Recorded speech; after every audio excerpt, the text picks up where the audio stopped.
All right, so thank you guys so much for coming into the stream. And we've been always saying we saved the best for last. Hey, Corina, how we doing? We're doing great.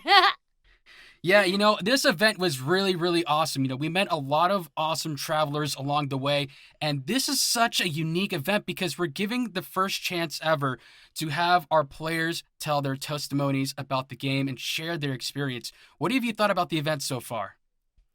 Well, I mean, I think it's a really great event to get people together, and as you said, to share their experiences. And also, I'm always for autism awareness because I'm autistic myself. So yeah.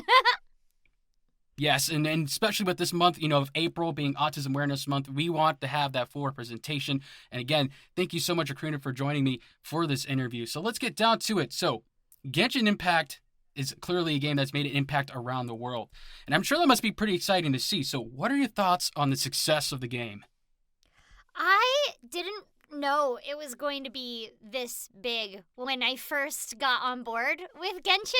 I like and so it was kind of like a big shock when it became like when it kind of blew up. And I remember that, like, when we were done recording the first part of the game, they were like, okay, you're done. And I'm like, oh, that's the ending? That's so weird. That, like, was that really the ending? Did we find the Traveler's sister? I don't think, whatever. It might make sense once the game's out. I'll figure it out, right? And then I got a call like a month later, and they were like, yeah, we need you to come back in. And I was like, is it pickups? Or anything like that? And they're like, no, it's the next part. And I go, what do you mean the next part?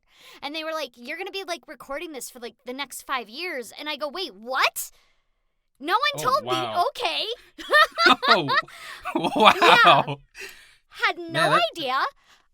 So that, like, first, that was a shock that I was going to be, like, on recording for, like, the next 5 years for this game. And then, like, seeing before it came out, and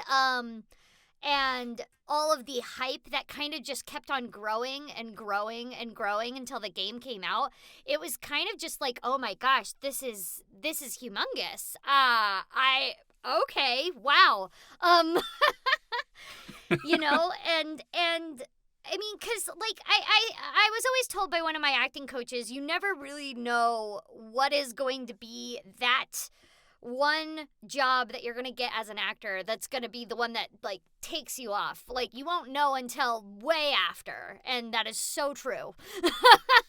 Because there are definitely times where I'm like, oh, this is definitely going to be the show that I'm just going to take off and everybody's going to know me now. And it wasn't it until Genshin. I was wrong on everything. I was wrong. You're dead wrong. Yeah. We learned a lesson here. And the part that I like, you're like, all right, is that it? That's the game? All right, well, okay, we'll see what happens when the game comes out. They're like, wait a minute, we're pulling a Lord of the Rings. We need you for 5 more years. The trilogy's not done.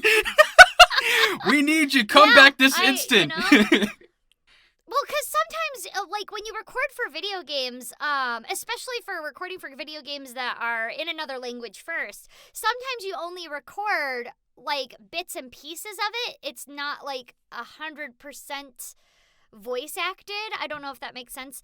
So I was like, maybe the ending is just, recorded weirdly or something. I don't know. Like, who knows? But they told me I was done, and I thought that meant I was, like, done. Like, finished for good. And so, yeah, I was like, oh crap, this is gonna be a very long game. Okay, cool. Well, you're doing an awesome job so far, and I can clearly see that you have that passion for the game, and it's crazy because, like you mentioned before, you're not only being able to see the game, before its release, but you also have this now a unique experience to voice the mascot character.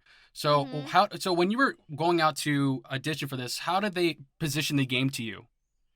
So when they originally gave the studio sent my agent the audition, and I auditioned for Paimon, the female traveler, and then I think it was Amber. It was either Amber or Xiangling, though. I know it was one of those two, but it was 3 characters. And like basically what they originally said was this is going to be a very down to earth, we want it realistic, all this stuff type of game. And so when I originally auditioned with Paimon was not as high pitched as Paimon is now.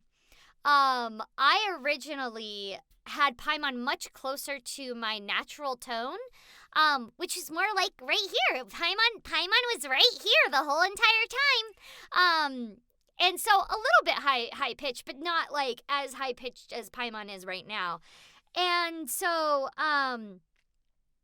like then of course, like, you know, we get into the callbacks. I got the callback like a month later. I walk in and I see Chris Fiella there, and I love him. I worked with him previously on the Somnium Files, and I was so happy to see him because me and him just click. Him as a director, he's a phenomenal director, and so when I walked in, it was like, oh yes, I know you. Good. That automatically just makes you feel good when you walk in and it's a director that you know and are comfortable with. And so yeah, like we didn't change the voice then either. We kept it very close to the audition that I had, which was, you know, Paimon was right here. And apparently, like after I booked the role, the first day that I got brought in, MiHoYo told me that they hired me based off of one line, and it was, drink it, it's good for you. And apparently because I said it like that, with that little bit of like mischievous tone in it, that was what they were like, that's Paimon, right there. That line right there. That was Paimon. And then, you know, when we were in on that first session, that was when they set the voice to be the higher pitched, breathy Paimon that you have now.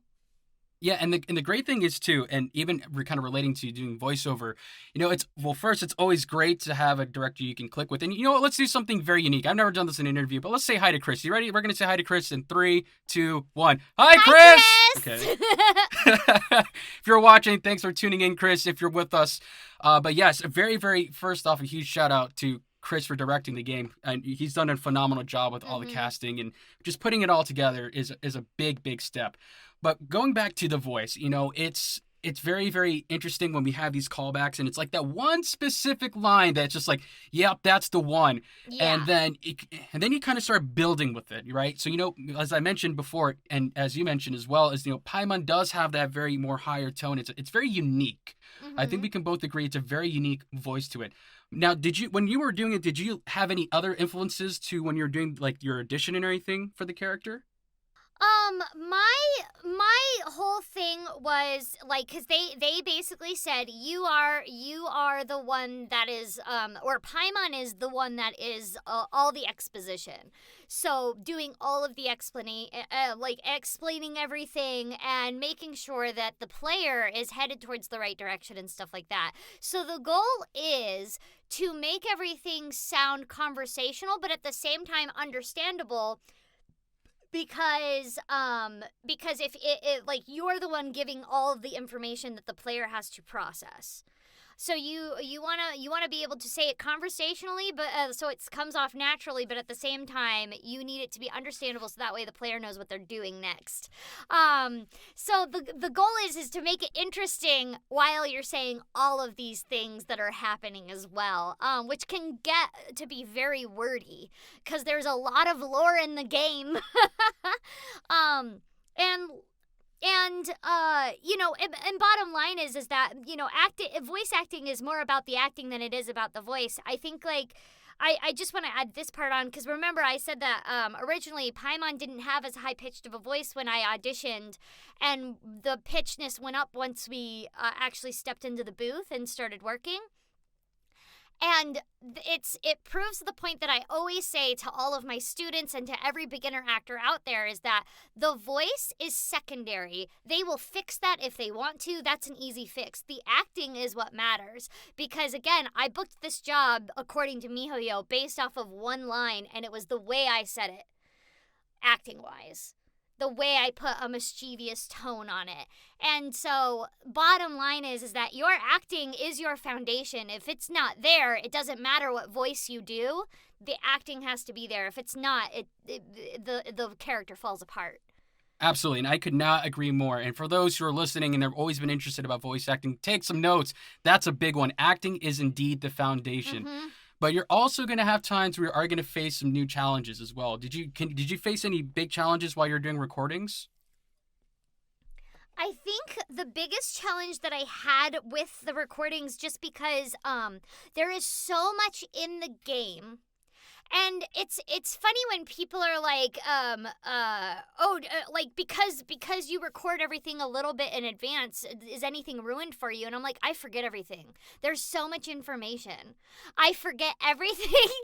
So it'll be like I remember not too long ago we were recording for stuff, and they were like, oh yeah, it's this character, and I'm like, do I know this character? And they're like, yeah, and I'm like, from where?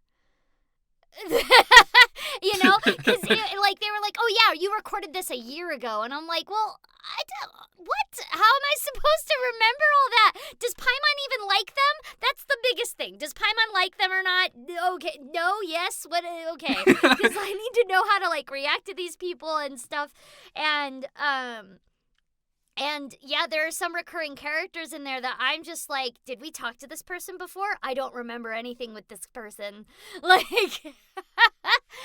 so yeah, the biggest challenge is the lore of the game and remembering everything, which luckily, though, MiHoYo is on the line for every single recording. So if I do forget stuff, they're right there and they are able to tell me everything, no problem. I like the part where now that kind of sounds like a surprise. It's like, do I like this person? Yes, no, no. All right, let's get him. Like, pull me back, coach. Yeah. Well, because another important thing about acting is your relationship with the character. If I'm going to react way differently to a character if Paimon doesn't like them or if Paimon likes them. Like, you talk to people differently depending on your feelings towards that person. Agreed. And speaking of Paimon, we're going to talk a little bit about Paimon's personality because, you know what? Paimon is a character that loves to eat. But also Paimon has, some very bubbly and honest traits. So is there a way that you can relate to Paimon? Yeah. It's funny because I got told a long time ago that, there's the Chinese Paimon, the Korean Paimon, the Japanese Paimon, and then the English Paimon, which is me. And I got told by MiHoYo that the English Paimon is definitely the sassiest. And I was like, well, that's just because I'm sassy. I'm a very sassy person, so I definitely identify with that sassiness that Paimon has. And I also identify a lot with Paimon. One of the things that was the description of Paimon was they are way talkative. They're supposed to be talkative. They're supposed to be annoying. Mm-hmm. They're supposed to just keep talking and over-explain everything. And I'm like, yeah, that's me. I do that all the time. I over-explain everything. I also repeat myself. I do a lot of those traits that are classic autistic traits because I want to be very clear in my point. And to the point where it's overkill, and that's what Paimon does, and so I'm very I also understand that part of Paimon very well too. I like the very interesting correlation between yourself and the character. I find that really, really fascinating because it's like there are different Paimons, and I like that yours is the sassiest, which is the best part. Paimon's gonna tell you how I feel. I will hold on to that crown. I love that English Paimon's the sassiest. But that's another thing that I do like about acting is that I it's not necessarily that one language did it better than the other because I think every single language highlights a different part of Paimon. For example, the Chinese Paimon is sweeter. And so they highlight a sweeter side to Paimon that's really cute and adorable. I think that the Japanese Paimon highlights. I think they get more frustrated easy. Mm. And when the Japanese does their frustrated tones and stuff like that, it's so cute and adorable. You just want to pinch Paimon at that point. And so. it's very interesting to see what language, what actor that plays Paimon highlights different parts about Paimon. And it's not to say one is better than the other. It's just a different performance. Yes, and it does kind of give it gives it its own, its own flair, its own personality, and if you think about it kind of puts touch on with the lore of what Genshin Impact is. It's these different universes, so maybe it's like a parallel universes between the actors and how they view Paimon in a really cool way. And what I found really, really funny that you mentioned about how cute the Japanese Paimon is, of course, the infamous Ehe Tenandio one is always the classic line. Yeah. That's what I mean by, like, she gets so cute when she gets angry like that, and that line, she did that line so beautifully. It was adorable. Amazing. 1010 would write that down on Yelp, not sponsored. So, speaking of the characters and some of the changes, you mentioned before with the expansion of how big this game is, and it definitely increases your social media presence. And I'm pretty sure over time you talk with fans, and what has that experience been like, interacting with the community? And you have any cool stories to share?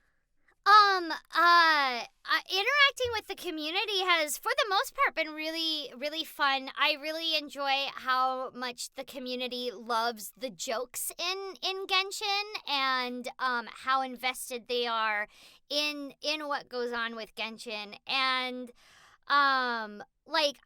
I think, like, one of the best things ever is because I stream Genshin on Twitch, of course, and I stream it with my some of my coworkers, including the director Chris Faella. He streams it with me, and Jen Losi, who's the voice of Ganyu, streams it with me.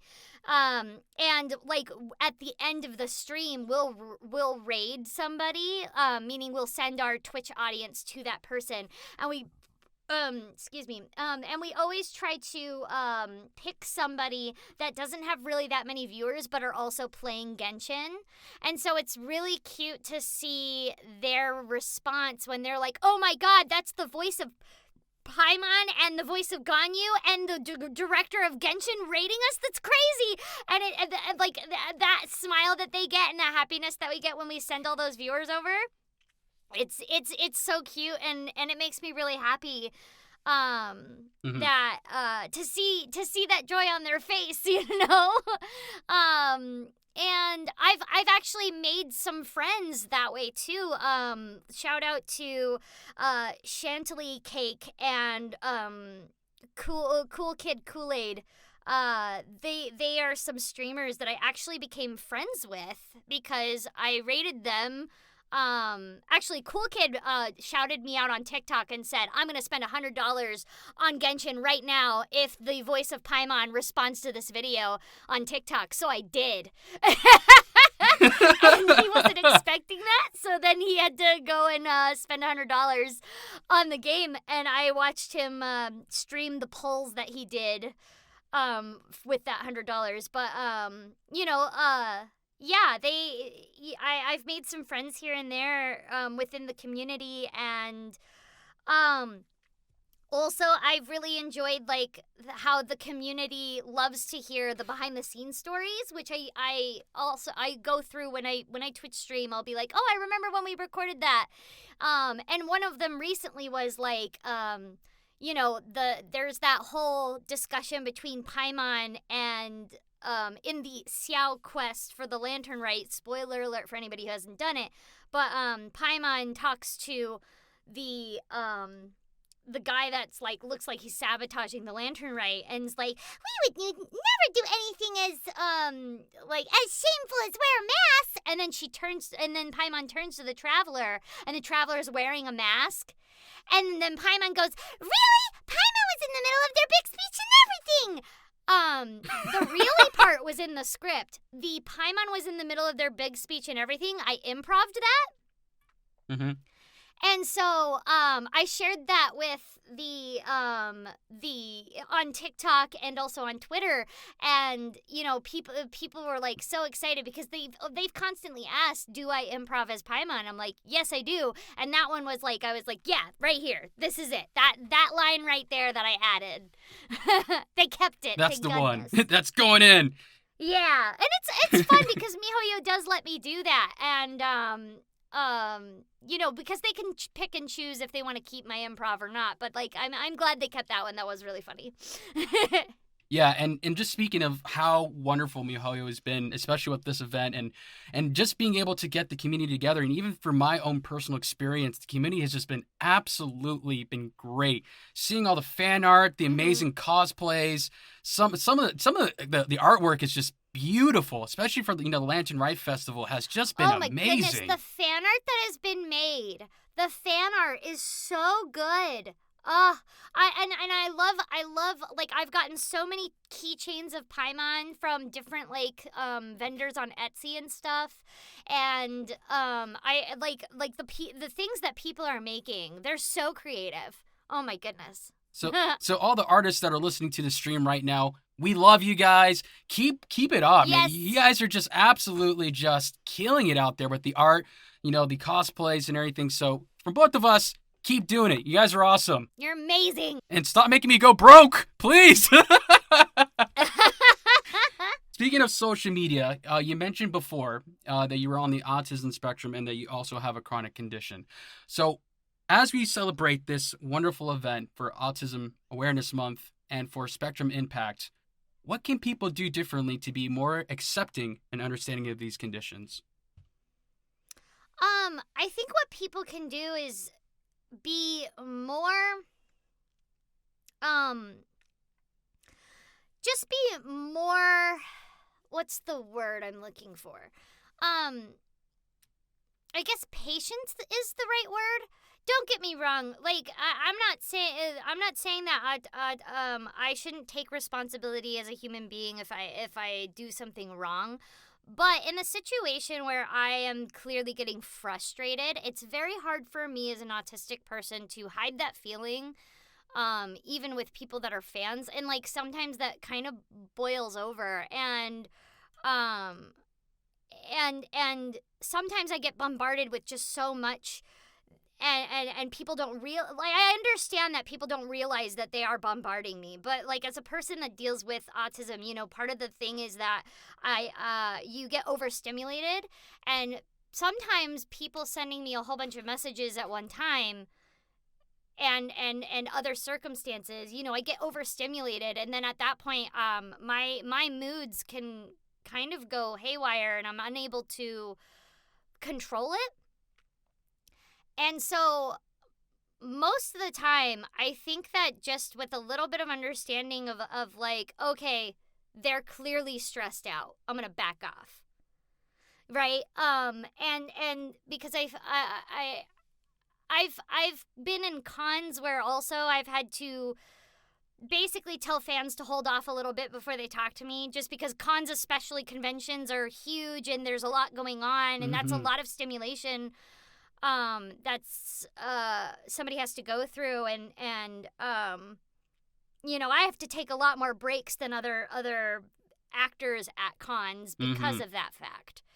And it sucks because I want to be able to meet every fan, but at the same time I definitely don't want that to be a bad experience. And if I'm overstimulated and about to have a panic attack because of it, that's not a good experience for anybody.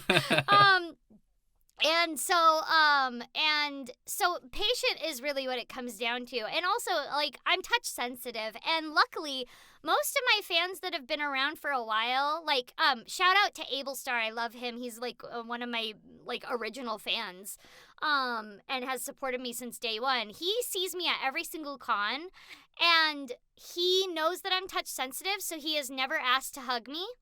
He's never asked to ever, like, and he'll take pictures with me too, but he makes sure that he's never touching me because he knows that I'm touch sensitive. And that little aspect, like, it's why I actually consider him like one of my friends, even though he is a fan. Like, I actually consider him a friend because that little detail that he remembers is so important to me and like means so much to me, that he understands that and respects that boundary of mine. Because I know other fans that haven't necessarily respected that boundary, and it sucks because, again, I want to be able to make every interaction with a fan great, but if I have to hug everybody, I wouldn't be able to survive that con. Right. Just because, again, overstimulation is a thing and it sucks. And it's really hard to explain what happens to your brain when you go through overstimulation. And the closest thing I think I've ever come to, like, kind of describing what it is that it feels like my brain is on fire. Like, I don't know if that makes sense to anybody. It kind of does. Yeah, like even for myself, like I mentioned before, I deal with anxiety and panic disorder. So yeah, you kind of feel like you're getting kind of like in an enclosure, kind of like claustrophobic, and your head's like ringing a million miles per hour, and your heart's beating fast, and you kind of start freaking out a bit. It's hard for me to process things like information and stuff like that. It gets a lot, and so I think patience is like the number one thing that I think people with autism, that's really what we want is just patience, because if we get overstimulated, we need a break. We just need a break. Just let us have 10 15 minutes to breathe for a minute in a small room that's like, not around people. And then we can come back and we'll be fine. Yeah. Right, and it's those key things. So for everyone that's watching the stream, the key thing is, of course, is acceptance, patience, and of course, the little things go a long way. It's the little things of just saying, hey, someone has a certain condition. Let's respect their boundaries. Let's understand what works for them and what doesn't work, and try to be definitely as accommodating as best as possible. And if someone is overwhelmed, and it can be, for someone that's on the spectrum or dealing with anxiety or anything, give them time. Let them process things, because it is very, very hard for someone that is overloaded, overstimulated. So guys that are watching stream, again, it's the little things. Patience is key, and I'm pretty sure everyone is gonna get through it together, and that's a key thing. And again, we have such great supporters, and everyone in the community has just been amazing. And so again, shout out to the whole community. You guys are absolutely awesome. Yeah. You guys are great. So I want to get to know you a little bit better. So this one's going to be kind of a speed round, as we like to call it. So what are some other hobbies that you like to do? So I really like crocheting and knitting. I'm currently crocheting a stuffed animal for my niece right now. It's a llama unicorn. And it's pink. That's amazing. Yeah. Oh my gosh, that's double amazing. I also really do enjoy playing video games. I do stream Genshin, and I actually enjoy the game, but I also play other games as well. I play Animal Crossing, I play Apex, I played Overwatch for years. I played Stardew Valley because I'm harem trash. I love video games because it helps my brain actually like calm down a lot of the time, and then I really enjoy so funny thing is that I also do some physical activities, and I rock climb. Well, I mean, COVID is a thing right now, so I haven't done it in a while. But when COVID's not a thing, I'm going to go back to it. And I'm going to go back to rock climbing. And then I also do a lot of aerial work, including, like, the lyra, which is a big hoop that's hanging from the ceiling. And then the silks. And then I also do pole dancing. I'm not a good dancer because I'm not coordinated, but it is fun, and I do like a lot of stuff that requires strength, and like even though I'm not a good dancer, my teachers say that when it comes to the tricks and stuff, I'm like good at those. So and that's the fun part, is the tricks. Yeah, right. And I was always been fascinated by the things like the like what you said was the lyra, like just how the art form is actually just absolutely just captivating, and it's hard. It is very, very hard, and it's scary because you're all the way up in the up in the sky, and it's so much so high. That's afraid of heights. It's freeing though. And it gets even crazier when you start to spin the lyra, because then like you practice usually with the lyra being like like just in one place. So you practice the tricks that way, and then you get to the part where they're like, okay, let's start spinning the lyra now. Practice doing those tricks, and then it changes everything because you have to overcompensate the balance because you're spinning in one direction the entire time, and it changes everything. And then it's like, oh my gosh, this is crazy, but it's a lot of fun, and I really enjoy a lot of that stuff. Keeps me active. So the funny thing is, when I think of a lyra, is that like equivalent to like the speed boost when you go gliding in Genshin Impact? It does kind of look like one of those hoops. Yeah. I bet my bird could fly through a lyra, and then it would be exactly like that. So what are some other things that people may not know about you? Oh goodness. I guess that I've been a professional actor since I was 8 years old. I don't just do voice acting. I do on camera and theater as well. And it's funny because like some people actually might recognize me from some of the on-camera stuff that I do. Last year I was in a Shipped commercial where you actually see me come out of a freezer. I was a guest star on My Name is Earl. I was a co-star on Glee, Shameless, Desperate Housewives, The Mick, this show on MTV called Awkward. I was on quite a bit of stuff for on camera.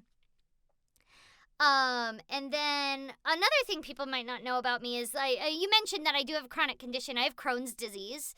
And so I deal with that. And it's funny because I do all of this active stuff like the lyra and all of that aerial stuff that I just told you about, but at the same time I also have a wheelchair. And because some days I will be perfectly fine, and most days I'm perfectly fine. And then there's some days where I need a cane to walk. Just because Crohn's disease actually has another effect besides like just your stomach. My joints will swell up for like no reason, and then it's really hard for me to walk and because it's really painful. And so even though I can do all of these physical stuff, like if I go to Disneyland, I have to bring my wheelchair with me just in case. Right. Especially if you're in like Disneyland or Universal Studios, it is a lot of walking. Like it is a lot of walking. But also lots of fun in roller coasters too. They're great. Yes. Are you a roller coaster fanatic? I am not crazy. Like I do like roller coasters, but there are certain roller coasters that like scare me too much because I'm like, nope, that's too high. I don't want to do that one. But I do like Screaming California, or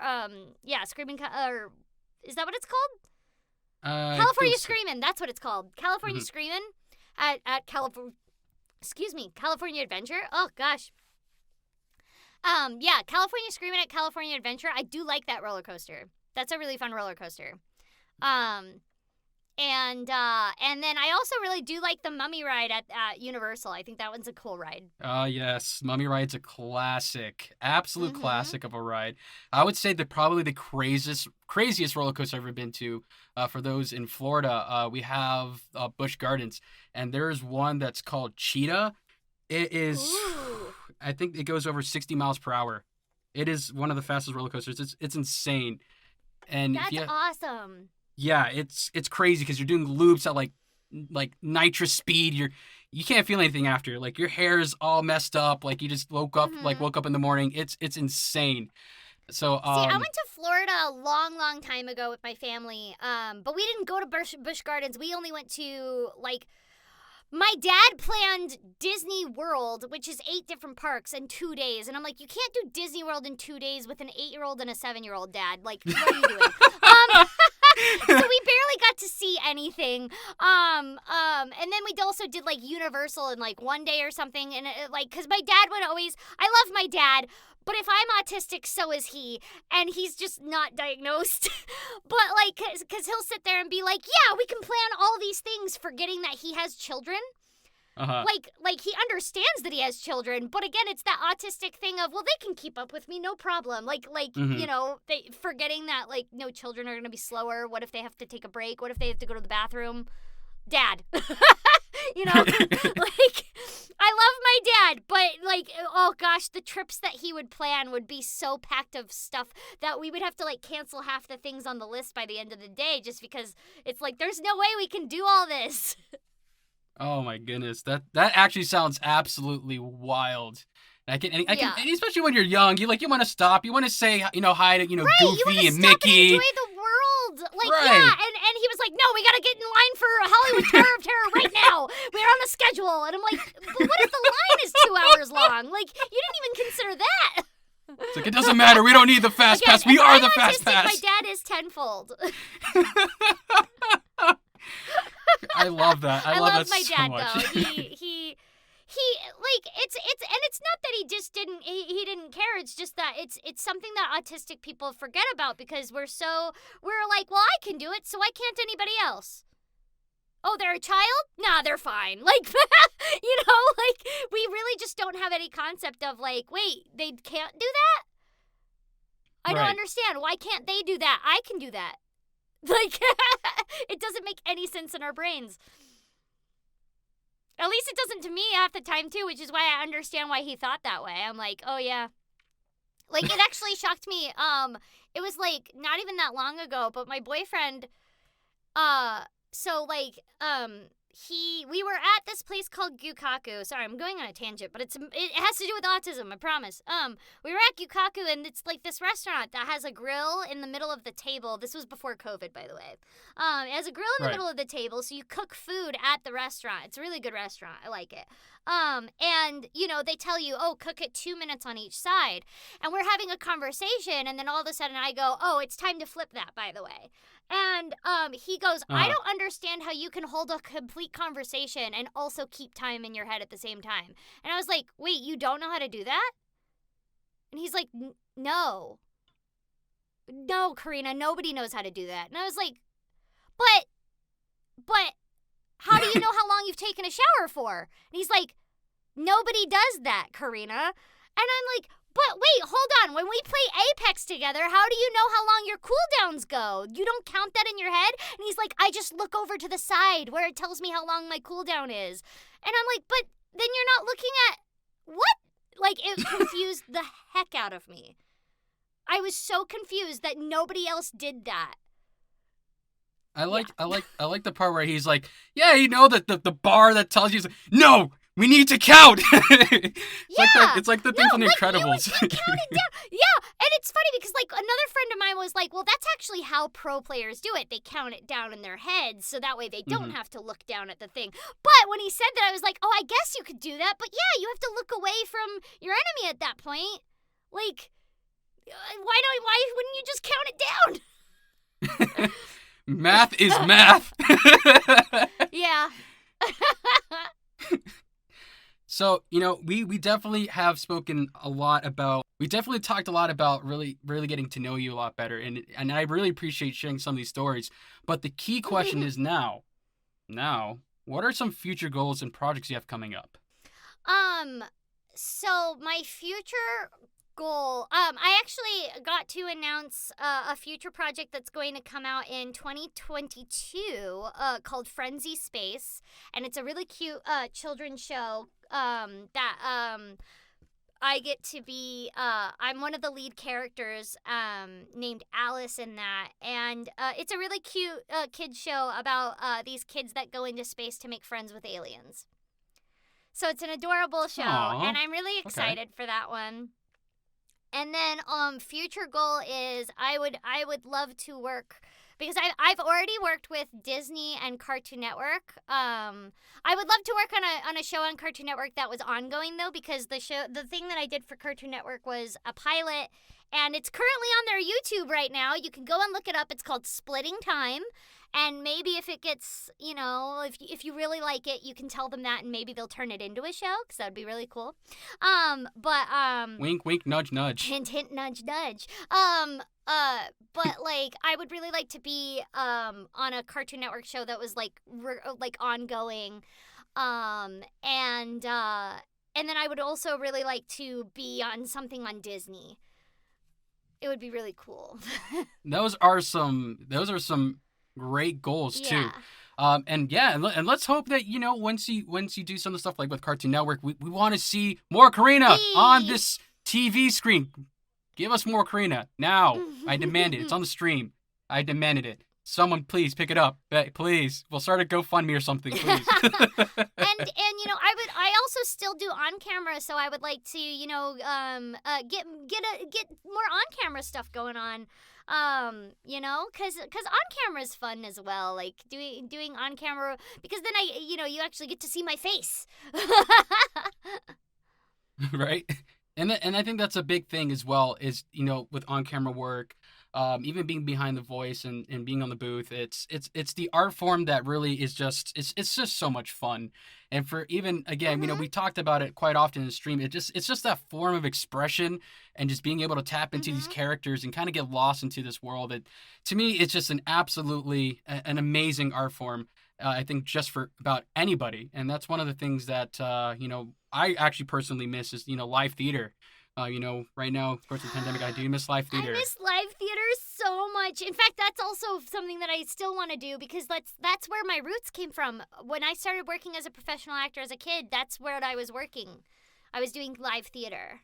So I know one day things are going to get better, and I'm sure as fellow actors and I'm pretty sure a lot of us that are listening to the interview are going to agree. We cannot wait for theater to come back and we can see those performances. And even myself, I'm going to be out there auditioning for them once theater comes back. But moving back into the to the characters from Genshin, if you could hang out with one character, who would it be and where would you take them? I think I would like to hang out with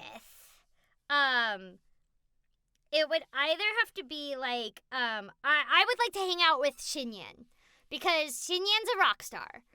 And so that means that they're going to know where all the cool places are to go and play music and dance and go and rock out. Get loud and get wild. Woo! Yeah. And that was like one thing before COVID was that me and my boyfriend used to do, is like actually go out, cuz he's actually like really into music, and he is actually in a band with Laura Stahl, who plays Xinyan. Huh. They're in a band together. It's called OM Reacts. And they are currently doing music. They have one song on YouTube right now. They're working on another currently, and it sounds really good so far, and I can't wait till it comes out.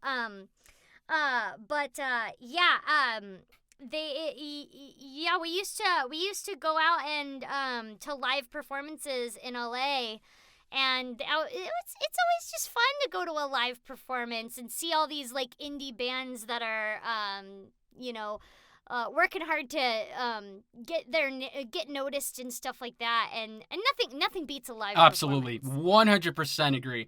And as they actually say in theater, the audience is the experience. It's just as part of the production more than anything. And I do miss being out and these live productions, and I've seen a lot of great concerts, and I think that's so cool. Laura Stahl is in the band and she voices Xinyan. That's great. And Xinyan's actually one of my characters that I actually really like a lot personally too. And it is a rock band too. Yeah. Small world. That's so wild. Yeah, my boyfriend plays guitar with, and they're in another. So the other person in their band is Jeff Vicente. Jeff and Eddie, my boyfriend Eddie, are both sound engineers, and then Laura, of course, being a voice actor, voicing Barbara and Xinyan in Genshin. And yeah, they're in. It's a really cute band. I like it. Well, cute. It's a really cool band. Eddie also does, along with playing guitar, he does the screamo parts, because he does the heavy metal screaming parts. And he's really good at that. So yeah, and then of course Laura Stahl's voice is perfect. She's just perfect. I just love her voice. She's perfect. Blessed. She's just perfect. She is great, definitely, and you can even see that with a lot of the lines from Xinyan as well. And that's something that that is so key. Like, I can't stress that enough. How key it is. Laura makes Xinyan like so cool and punky and definitely has that energy of just being like, yeah, we're gonna rock things up, and I'm like, yes, I love it. I love every bit of that. And it's even funny because in the lore, I like how Xinyan is like, yeah, I had some strange dude that works from like, the funeral parlor asked me to come play. I was like, what? I can only imagine what that conversation between Zhang Li was like. Just like, yes, I want you to come play at my funeral. I also think it's like really cool that like they when they make these characters, they really flesh them out. So Xinyan is this cool punk rocker, but at the same time, she's terrified of frogs. It's the quirky, it's the quirky stuff. Yeah, it's that one thing that it's like, oh, but she's terrified of frogs, and when she stays idle, there's like a frog noise that happens, and she's like, and like gets scared, and it's a really cute idol, and I think that adds so much to the character too. 100%. I like a lot of the idle animations that they did for the game. Some of them are just really cool, especially Chung Yoon. Chung Yoon's is really, really cool with the exorcism. Chung Yoon, where he takes out a popsicle, I freaked out when I saw that. I was like, oh my god. And then like Mona's idle animation of her taking out her wallet and then discovering she doesn't have any money. I was laughing. Relatable. Relatable. Yeah. Love it. So moving on to the next question we have, you can only pick one. Sticky honey roast or sweet madame? Sticky honey roast! Yes. Sticky honey roast! I wonder what that's actually like.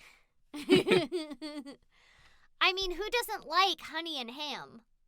It just goes so well together. Interestingly enough, every time my family does Thanksgiving, we actually don't do turkey. We actually do a honey glazed ham. It's so much better. So yeah, there you go. It's so much better. Thank you. Mm-hmm. No, someone that understands. Yeah, yes. No, the ham is the way to go. I'm sorry, turkey's great, but ham is better. Ham is the way to go.